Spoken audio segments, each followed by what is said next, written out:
Selamat siang semua, perkenalkan nama saya Viola Putri Laurencia dari kelas 910. Hari ini saya akan membawakan pidato yang bertemakan COVID-19.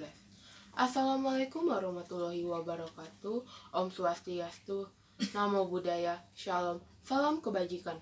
Yang saya hormati Bapak Ibu Guru, yang saya hormati Ibu Dede Kurniasi selaku Guru Mata Pelajaran Bahasa Indonesia, serta teman-teman yang saya banggakan. Pertama-tama mari kita panjatkan puji dan syukur kepada Tuhan Yang Maha Esa yang senantiasa melimpahkan rahmat dan karunia-Nya kepada kita semua. Sehingga pada kesempatan yang baik ini kita masih diberikan kesehatan jasmani maupun rohani, walaupun pada masa pandemi COVID-19 seperti ini. Hadirin yang saya hormati, pada kesempatan kali ini saya ingin menyampaikan sebuah pidato mengenai cara melawan COVID-19. Indonesia adalah salah satu negara yang terkena dampak COVID-19. Sebagaimana yang kita ketahui penyebaran virus COVID-19 ini pertama kali muncul pada tahun 2019 di kota Wuhan, Cina. Dan pada saat ini virus COVID-19 telah menyebar ke berbagai negara di dunia, termasuk Indonesia. COVID-19 adalah sejenis virus yang dapat menginfeksi hewan dan manusia, serta menyebabkan penyakit saluran pernafasan. Virus COVID-19 berasal dari hewan yang menyebar ke manusia. Lalu terjadi penularan virus antar manusia melalui percikan air liur saat seseorang batuk atau bersin. Atau juga bisa melalui percikan seperti gagang pintu atau pegangan tangga. Hadirin yang saya hormati, hingga saat ini kita masih harus menghadapi ujian berat karena beberapa hari belakangan ini wabah COVID-19 kembali meningkat dan juga adanya kemunculan varian baru yang lebih mudah menular, lebih mematikan, dan membuat efektivitas vaksin berkurang. Upaya untuk mengalahkan penyebaran dan penularan COVID-19 di dunia ini tidak mudah. Namun, bukan berarti kita harus pasrah dan berdiam diri. Beragam upaya terus dapat kita lakukan demi mengakhiri ancaman virus COVID-19 ini. Berikut ini beberapa cara yang dapat kita lakukan untuk melawan COVID-19. Cara yang pertama adalah memakai masker. Sesuai dengan anjuran Kementerian Kesehatan Republik Indonesia, kita diwajibkan untuk memakai masker ketika berpergian atau keluar rumah. Misalnya saat harus membeli kebutuhan bulanan, masker dapat menghalau sebagian virus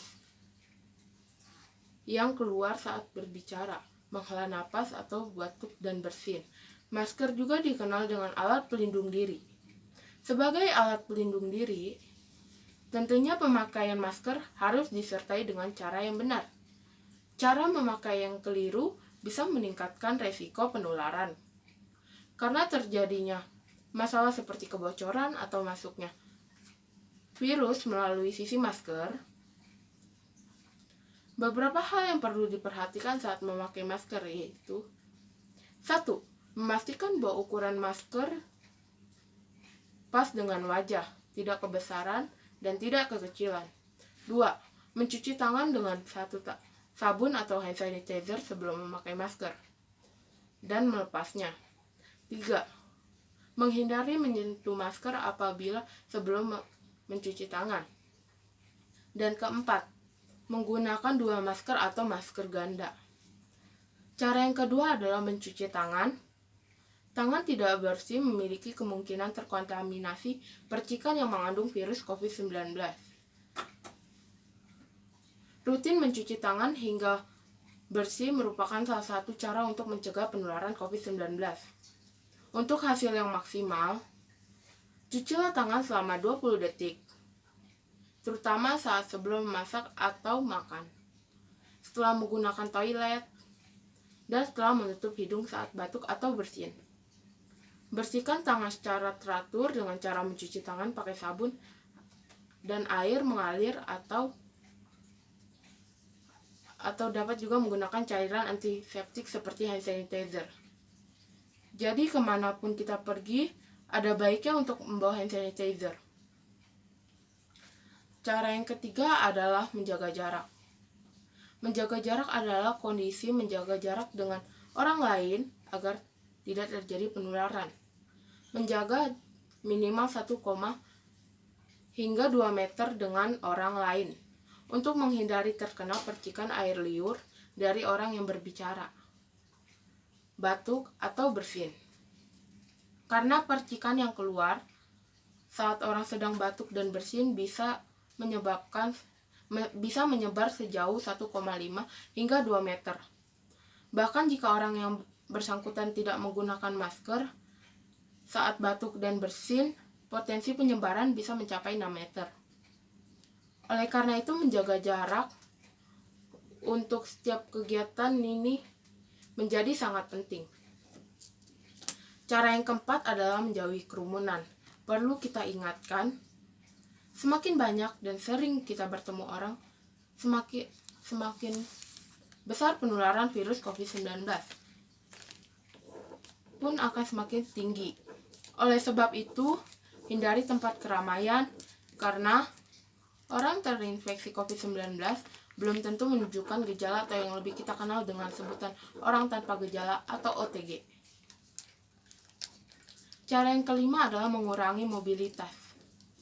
Virus COVID-19 bisa berada di mana saja. Jadi semakin banyak yang menghabiskan waktu di luar ruangan, maka semakin tinggi pula kemungkinan kita dapat terpapar virus COVID-19 ini. Oleh sebab itu, bila tidak ada keperluan mendesak, tetaplah berada di rumah meskipun kita merasa sehat dan tidak ada gejala penyakit. Belum tentu kita pulang kembali ke rumah dengan keadaan yang sama, karena virus COVID-19 ini dapat menginfeksi seseorang dengan cepat. Hadirin yang saya hormati, dari uraian di atas dapat disimpulkan bahwa COVID-19 adalah penyakit pernafasan yang sangat mudah menular, sehingga dapat mengalahkan penyebaran dan penularannya dapat dilakukan dengan berbagai cara seperti memakai masker, mencuci tangan, menjaga jarak, menjauhi kerumunan, dan mengurangi mobilitas. Akan tetapi, sadari bahwa hal tersebut perlu diimbangi dengan adanya peran kesadaran masyarakat untuk mau melakukan dan disiplin menaati cara-cara tersebut agar penularan bisa dihambat dan dihentikan. Ingat pesan Wakil Menteri Desa PDTT, Bapak Budi Ari Setiadi.